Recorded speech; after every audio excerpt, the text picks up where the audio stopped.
Bueno, ¿cómo están, gente? Espero que estén muy bien. Bienvenidos a este nuevo video. Hoy vamos a ver algo un tanto distinto. Vamos a ver algunos tips o curiosidades del idioma inglés que a ustedes les van a permitir entenderlo de manera más semántica. Semántica está relacionado al significado, ¿no? A cómo entender el inglés como un idioma y las diferencias que tiene con respecto a español, ¿sí? A la lengua española. Bien, vamos a ver cosas que quizás son muy sencillas para alguien que ya viene avanzado en inglés, pero que a los que recién están aprendiendo van a decir, mira, interesante, ¿sí? Y que si las tienen en cuenta van a poder aprender y sobre todo demostrar que entienden inglés mucho mejor. Bien, y la primera curiosidad que vamos a ver está relacionada a que el inglés es un lenguaje polisémico, ¿sí? Polisémico quiere decir que las palabras aceptan más de un significado. Esto nos pasa también en español, ¿no? Es muy sencillo. Yo encuentro esta idea de lo polisémico en palabras como banco, refiriéndome al lugar en donde voy a depositar y sacar plata, o al lugar en donde me siento en la plaza, o como ratón, ¿no? Refiriéndonos a un animalito, o a la parte de la computadora que me deja no mover el clic, el mouse, en la pantalla de dicha computadora. Bien, lo que pasa es que en español, al ser nuestra lengua materna, eso lo tenemos interiorizado, porque lo aprendemos desde chiquitos. En inglés, cuando lo aprendemos, puede pasar que nos confunda, porque generalmente hay palabras muy sencillas como el verbo like, ¿sí? El verbo gustar, que al principio vamos a ver en construcciones muy sencillas. Por ejemplo, yo puedo decir I like pizza, ¿sí? Me gusta la pizza. I like pizza. O I like playing football. Me gusta jugar al fútbol. Y ahí interiorizar que su significado está como el verbo gustar. Ahora, cuando vamos avanzando, nos damos cuenta que el like también puede aparecer en otro tipo de expresiones. Yo puedo decir, por ejemplo, she's acting like a child. Ella actúa como una niña, ¿sí? O yo puedo decir, he's like a father for me. Él es como un padre para mí. ¿Se entiende la idea? Van a aparecer los ejemplos en pantalla para que se den cuenta que like tiene dos funciones. Puede ser el verbo gustar o puede usarse como un comparativo que significa como. ¿Se entiende esta idea? Entonces, estén atentos porque va a pasar con varios verbos. Y una curiosidad de esto es que no solo lo voy a usar con verbos, sino que también lo voy a poder usar con distintos tipos de palabras. Miren, les voy a dar un ejemplo con un adjetivo. Yo, por ejemplo, tengo la palabra regular, ¿sí? Regular. Se escribe igual, se pronuncia distinto. Y yo este término lo puedo usar, por ejemplo, para decir a regular soda, ¿sí? Una gaseosa regular, refiriéndome a una gaseosa que no es diet. O puedo decir, por ejemplo, do you want your chips large or regular? ¿Querés tus papas fritas en tamaño grande o regular? ¿Se entiende? Misma palabra, concepciones distintas, porque en una estoy hablando de que es una gaseosa normal y en otra estoy hablando de un tamaño, ¿sí? Que podríamos decir, no, que también es tamaño normal, pero el significado, la semántica, en el uso del regular, en ambas oraciones es distinta, ¿sí? Entonces, tengan en cuenta esto. Es un tip cuando vean palabras que ustedes sabían el significado en otro tipo de lugar en la oración, ¿no? Significando que, por ejemplo, no puedan ser un verbo. Quédense tranquilos y recuerden que el inglés es polisémico, estamos para aprender y obviamente a medida que vayan estudiando van a ir aprendiendo todos los significados que puedan llegar a tener las palabras. Nuestra segunda curiosidad entonces está relacionada al hecho de que en inglés solamente existen los signos de pregunta y de exclamación que cierran, no existen los que abren, ¿sí? Esto, por ejemplo, en preguntas se puede explicar de manera muy sencilla. Lo que pasa es que en español tenemos que marcar dónde empieza y dónde termina una pregunta. ¿Cómo te llamas? ¿Quién es tu amigo? ¿Dónde vivís? En cambio, en inglés tenemos certeza de saber dónde empieza una pregunta y por eso el signo de pregunta que abre no es necesario. Y yo les voy a explicar por qué.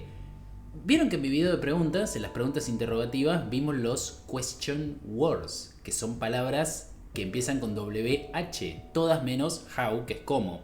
Entonces, si comparamos eso, what, where, when, which, who, why, todas siguen una estructura muy similar. Son palabras diseñadas para las preguntas, lo cual, gente, no pasa en español, ¿no? Porque tenemos qué, dónde, cómo. Miren, ya inicié 3 de manera distinta, ¿sí? Después tenemos cuál, quién. Si bien hay similitudes, no son tan específicas como en el idioma inglés, que tenemos palabras, WH words, específicas para armar preguntas. O por ejemplo en el caso de que sean preguntas de yes, no, ¿se acuerdan? Las que se responden solamente con sí o con no y la información no es necesaria. Ahí lo que sabemos es que, dependiendo del tema, vamos a iniciarlas con un auxiliar. Entonces, cuando vemos is o are, sabemos que son preguntas del verbo to be. Cuando vemos do o does, que ya las vamos a ver, son preguntas de el presente simple. Cuando vemos did, son preguntas de pasado simple.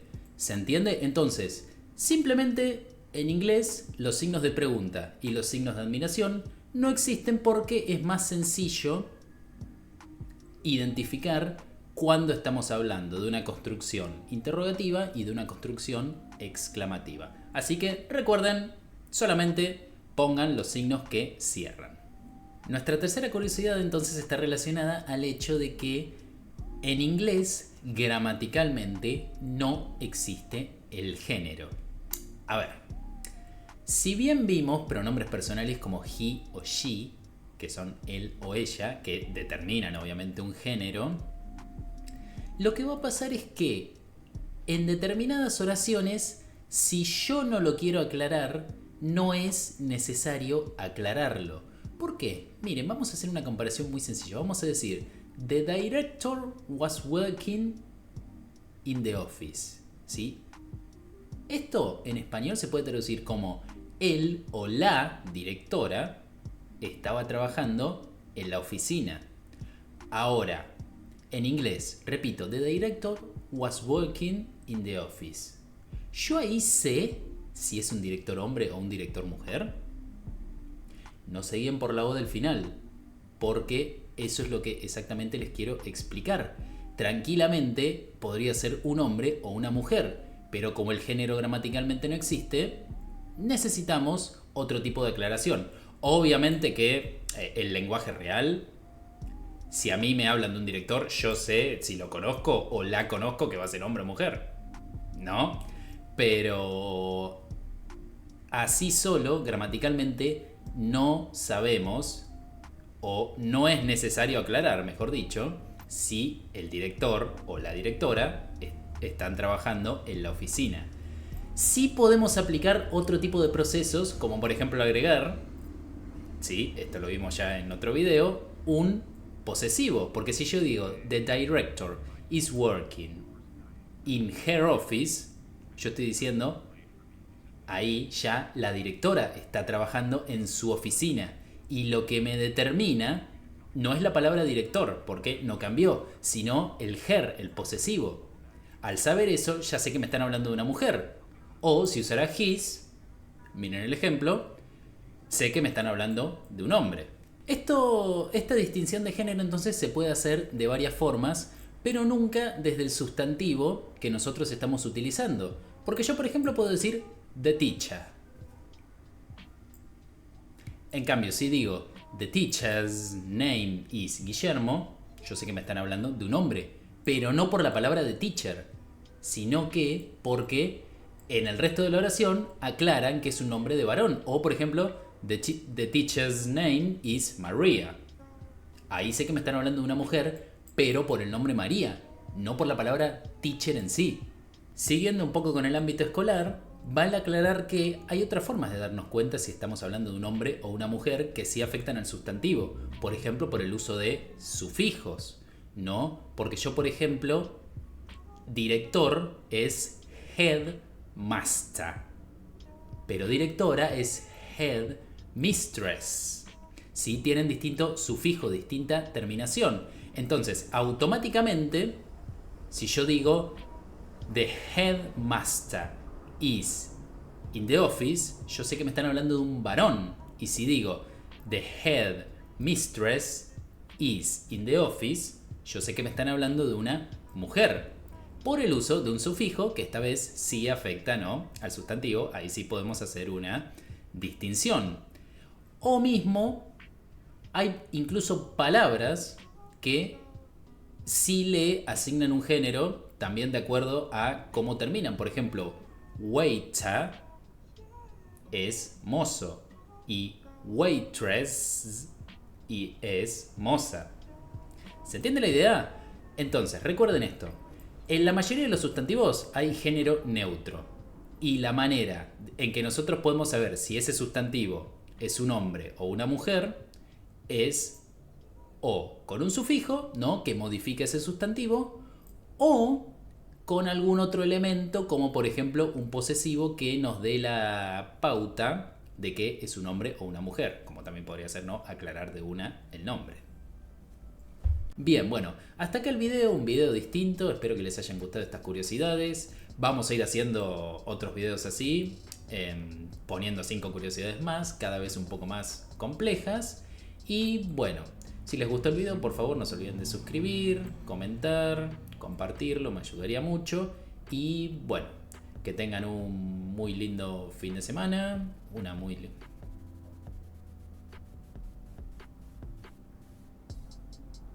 Bien, hasta acá el video de hoy.